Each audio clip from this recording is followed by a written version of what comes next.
Everyone, अगर आप SSC के एक सीरियस कैंडिडेट हो और आप जीरो कॉस्ट पे सेल्फ प्रिपरेशन पे फोकस करके ये एग्ज़ाम क्लियर करना चाहते हो तो ये वीडियो आपके लिए बहुत ही हेल्पफुल होने वाली है, क्योंकि यहाँ मैं शेयर करूँगी अपने वो फ्री रिसोर्सेज जो मैंने यूटिलाइज किए थे और एक महीने के भीतर 156 मार्क्स स्कोर किए थे आउट ऑफ 200। तो किसी भी कोचिंग के अंदर हाई फीस, टाइम और एनर्जी वेस्ट करने की कोई ज़रूरत नहीं है। Let's get started. सबसे पहले मैं आपको टाइमलाइन समझा दूं तो पिछले साल टीयर 1 कंडक्ट हुआ था सितंबर में और टीयर 2 का एग्जाम हुआ था जनवरी के अंदर। आप इस साल भी सेम टाइमलाइन समझ सकते हो। तो अभी आपके पास टीयर 1 के लिए कम से कम 4 महीने का टाइम है। मैं सजेस्ट करूंगी कि आपको डेडिकेशन के साथ कंप्लीटली इन्वेस्ट हो जाना है इस एग्जाम के पीछे। डेली कम से कम 4 से 5 घंटे आपको पढ़ाई के अंदर देना है और हर हफ्ते में आपको 2 मॉक्स अटेम्प्ट करने हैं ताकि आप अपनी प्रोग्रेस को ट्रैक कर सको। तो लेट्स से कि आज डे 1 है और आज से आप अपनी प्रिपरेशन की जर्नी को शुरू कर रहे हो। तो सबसे पहले आपको जाना है क्रैक्यू पे और पिछले साल का एक मॉक अटेम्प्ट करना है। मैं डे 1 पे मॉक अटेम्प्ट करने के लिए क्यों कह रही हूँ, क्योंकि एसएससी एक स्पेशलाइज्ड एग्जाम नहीं है। यहाँ फिजिक्स और केमिस्ट्री के क्वेश्चंस नहीं आने वाले हैं। ये 10th तक के सिलेबस पे बेस्ड एक एग्जाम है। आपने 10वीं तक की पढ़ाई की हुई है, कुछ ना कुछ तो आता होगा। आपको वो एग्जाम अटेम्प्ट करके देखना है कि आप अभी कहाँ पे स्टैंड करते हो। पिछले 5 साल का डेटा उठाना है और आपको देखना है कि आपकी कैटेगरी की कट ऑफ कितनी जाती है और आज आप कहाँ पे खड़े हो। और ये कवर करने के लिए मैं जो आगे रिसोर्सेज बताऊंगी वो आपको यूटिलाइज करने हैं।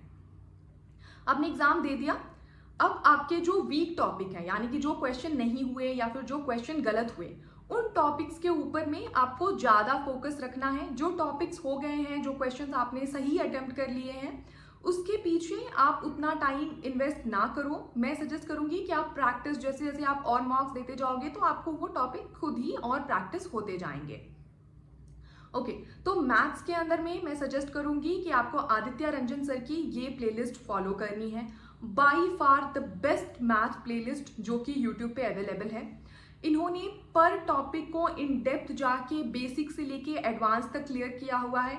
बहुत ही फाउंडेशनल बेसिस पे स्ट्रॉन्ग बनाने के ऊपर फोकस किया गया है। तो कोई भी इमारत तभी खड़ी हो सकती है जब उसका फाउंडेशन अच्छा हो, और मैथ्स के अंदर में ये सबसे ज़रूरी चीज़ है। आप कितने भी ट्रिक्स याद कर लो, लेकिन फाइनल एग्जाम में जब आप जाओगे तो आप उनको भूल जाओगे। लेकिन अगर आपका बेसिक अच्छा है तो किसी भी टाइप का कुछ भी घुमा फिरा के क्वेश्चन आए आप उसको अटेम्प्ट कर लोगे।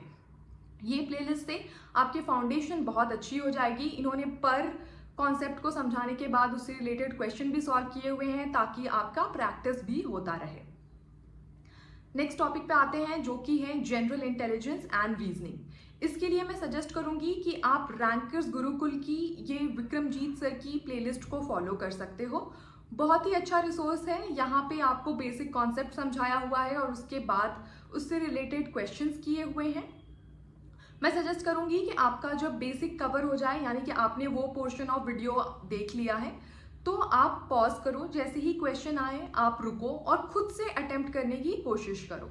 अगर आप वो क्वेश्चन अटेम्प्ट कर ले रहे हो तो बहुत अच्छा। उसके बाद आप वीडियो को चला के देखो कि क्या आप उसको और फास्टर वे में और ईजियर वे में कर सकते थे। अगर आपसे वो क्वेश्चन नहीं हुआ तो आपको फिर से बेसिक पार्ट को देखना है कि आप कहाँ पे लैग कर रहे हो। अब मैं सजेस्ट करना चाहूँगी कि इंग्लिश के लिए आप ये डिवोशन इंस्टीट्यूट की प्लेलिस्ट को फॉलो करो।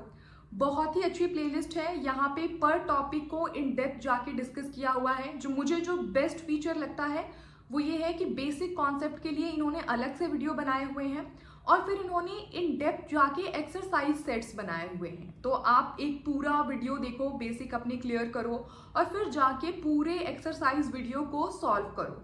सेम टेक्निक आपको फॉलो करनी है। क्वेश्चन दिखा, पॉज करना है, खुद से अटेम्प्ट करना है, फिर टीचर को देखना है कि और फास्टर वे में कैसे हो सकता था। अब आते हैं द मोस्ट इंपॉर्टेंट सेक्शन पे जो कि है जीके और जीएस। जीके और जीएस के 2 पोर्शन होते हैं। पहला जो है वो स्टैटिक, जो चीज़ें बदलती नहीं हैं, जैसे कि history, geography, polity, economy, finance. और जो दूसरा पोर्शन होता है वो है करंट, यानी कि जो चीज़ें बदलती हैं, जो अभी हमारे सराउंडिंग में हो रही हैं वो। स्टैटिक के लिए मैं सजेस्ट करूँगी कि आप ज्योग्राफी के अंदर में आलोक सर की ये प्लेलिस्ट को फॉलो करो। बहुत ही अच्छे वे में आपको कॉन्सेप्ट समझाया हुआ है। मेक श्योर कि जब आप इन वीडियो से जा रहे हो तो आप नोट्स बनाते रहो, ताकि बाद में आपको रिविजन करने के अंदर में ईजियर हो। इकोनॉमी एंड फाइनेंस के लिए एसएससी व्लॉग्स की ये प्लेलिस्ट आप फॉलो कर सकते हो blindly. One of the best economy and finance resource है जो कि यूट्यूब पे फ्रीली आपके लिए अवेलेबल है। अब आप हिस्ट्री के लिए प्रवीण सर की ये प्लेलिस्ट फॉलो कर सकते हो। अगर आपको हिस्ट्री के अंदर में इतना इंटरेस्ट नहीं है तो आप पिछले साल के पेपर को देखो। पिछले 5 से लेके 10 साल के पेपर को मैं सजेस्ट करती हूँ और आप देखो कि कौन से टॉपिक से सबसे ज़्यादा क्वेश्चन आए हैं बार बार। आपको गूगल पे सारे डेटा फ्रीली आपको अवेलेबल होते हैं, तो आपको बस थोड़ा बहुत सर्च करना है और आप बस उन टॉपिक्स को कवर करो। कुछ टॉपिक्स आप यहाँ पे छोड़ सकते हो अगर आपको बिल्कुल ही इंटरेस्ट नहीं आता है हिस्ट्री के अंदर में, क्योंकि ये one of the most common जो कंसर्न है जो मैंने स्टूडेंट्स के अक्रॉस देखा है। और पॉलिटी के लिए आप ये RWA SSC एग्जाम्स के नवीन सर के प्लेलिस्ट को फॉलो कर सकते हो। पॉलिटी बहुत ही इंटरेस्टिंग है, बट हाँ, अगर आपको इंटरेस्ट नहीं आता है तो आप सिमिलर टेक्निक यहाँ पे भी फॉलो कर सकते हो। अब आते हैं करंट के ऊपर। करंट में मैं सजेस्ट करूंगी कि आप सन्मय प्रकाश सर की वीडियोस को देखो। बहुत ही अच्छे वे में जो भी करंट के अंदर में हो रहा है उसको वो डेली कवर करते हैं, कॉन्सेप्ट भी समझाते हैं, क्वेश्चन भी करवाते हैं और उन्होंने 6 मंथ 1 साल का एक कंबाइंड रिसोर्स भी वो बनाते हैं। तो आपको डेली प्रैक्टिस करना है कि आप डेली उनके वीडियोस को देख सको और उनके नोट्स बना सको। पिछले 1 साल का करंट अफेयर काफ़ी होता है, बट अगर आप डेली नहीं फॉलो कर पा रहे हो तो एक जो 6 महीने 1 साल का कैप्सूल होता है उनके वीडियोस का, वो आप देख सकते हो। इसके अलावा मैं सजेस्ट करूंगी कि अगर आप स्पीडी कवर कर सको, एक 80 रुपए की बुक आती है करंट अफेयर की पिछले 1 साल की, तो वो मोर देन सफिशिएंट होगा आपके लिए। ये हो गए हमारे रिसोर्सेज। अब मॉक्स, जैसे मैंने बोला कि आपको हफ्ते के 2 मॉक्स देने हैं, तो आपको कौन से मॉक्स देने हैं? मैं सजेस्ट करूंगी कि आप क्रैक्यू पे या टेक्स्ट बुक पे, जहां पे भी आपको फ्री में पिछले साल के पेपर्स मिल जाएं, आप उनसे स्टिक करो। किसी कोचिंग के मॉक्स बाई करने की कोई ज़रूरत नहीं है, क्योंकि वो टफ क्वेश्चंस डाल देते हैं और बस बच्चों को डराते हैं वहाँ पे, ताकि वो अपने कोर्सेज बेच सके। फ्री में ये जो प्रीवियस ईयर के पेपर के मॉक्स हैं वो बेस्ट हैं, वो रियल एग्जाम में आए हुए हैं। उससे क्लोजेस्ट आपको क्वेश्चंस कोई भी नहीं बना सकता है। आपको पिछले 5 से 6 साल तक के सारे पेपर्स को, सारे शिफ्ट के पेपर को अटेम्प्ट करना है और आपके अपनी प्रोग्रेस को देखते रहना है कि आपका कैटेगरी का कट ऑफ कितना है और आप उसके कितने दूर हो, और उसको पास लाने के लिए आप जो कॉन्सेप्ट अपने कवर कर रहे हो इन वीडियोस के थ्रू, उनको और आपको फास्टर करते रहना है जैसे जैसे आप एग्जाम को अप्रोच करोगे।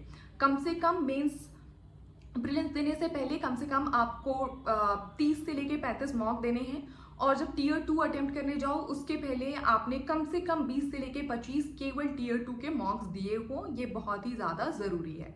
सो या that's pretty much about it. Hope it was helpful. Thank you.